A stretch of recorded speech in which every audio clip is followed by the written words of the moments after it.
Welcome to Habitly Courses, a production of Manage to Win. Each course is divided into multiple lessons for easy viewing. All are now completely free, so you can watch them on your own or work through them as a team. Please subscribe to this channel, leave a comment, and share your favorite lessons with others. Try to find something that helps you be your best. Hello, this is David Russell. I am back now. We're talking about character counts. This is lesson 2. We're going to talk about virtues, beliefs, and values because these are foundational things that support or drive your character. Answer this question: how can professional virtue be best described? Virginity or chastity. Second option, multitasking. Third option, moral or ethical habits that result in living our values. And fourth, patience. The answer based on my research would be moral or ethical habits that result in living our values. Virtues are those ethical or moral principles of human action, traits, and qualities that are considered good. Okay, these are our virtues. They're time-tested, they're consistent with a certain truth, they're unchangeable, and quite frankly, virtues are cornerstones of civilization. When they fall apart, a society falls apart. And I breathe deeply as I think about America and how we no longer have common virtues or values. That's a whole nother conversation.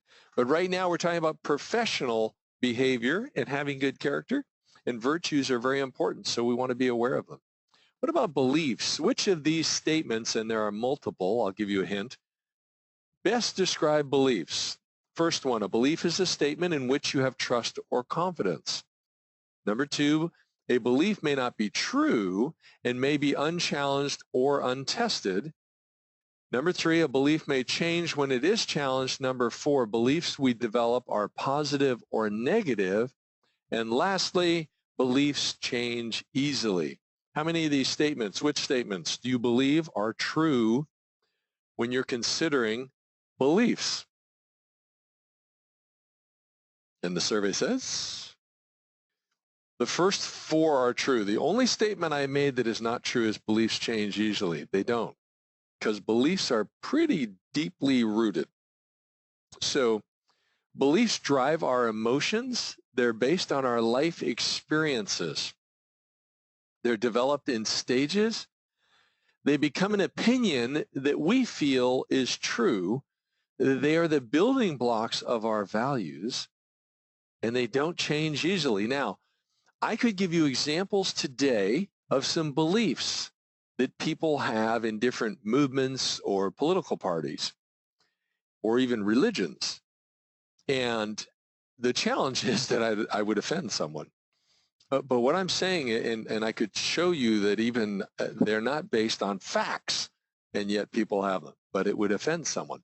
But you can come up with your own examples and think through that. But think about that when we're working in business. We're working with peers, we're working with clients, and sometimes that peer, that client, or someone else we're interacting with has beliefs that, quite frankly, aren't based on facts. They're based more on feelings and that person's life experience where they were hurt. And now they have some conclusions that may be based on a small piece of fact, but then a lot of feeling, and so it's incorrect. Bummer. What about spiritual beliefs?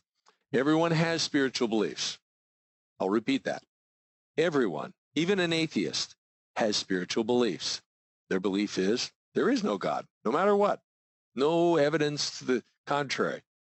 So what I'm suggesting here is that if you want to be a person of good character, you need to be aware of your faith and respectful of others.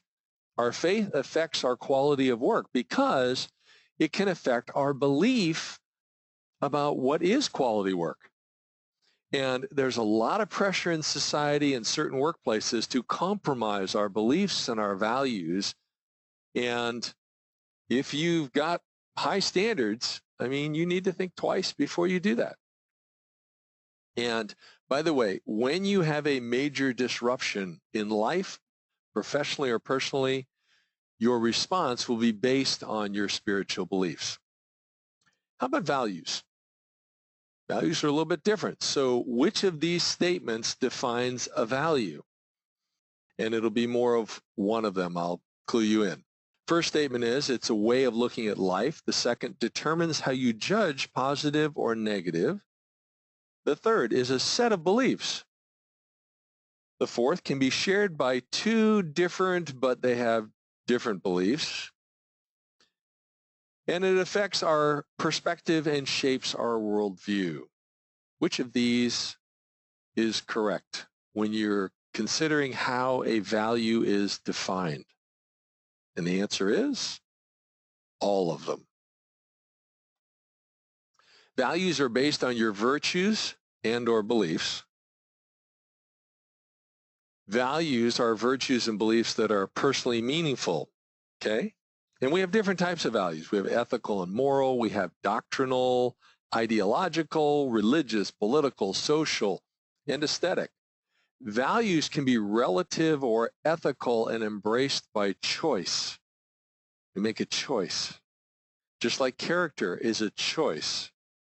And values can change based on new information or experience.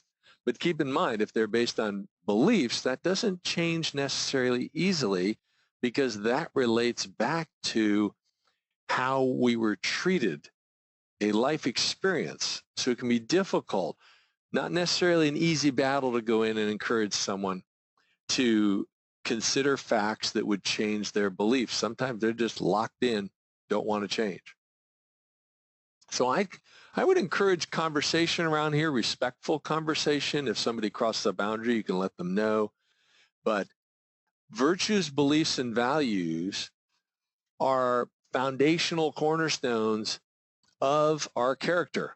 So you need to know the differences and consider those in your own life.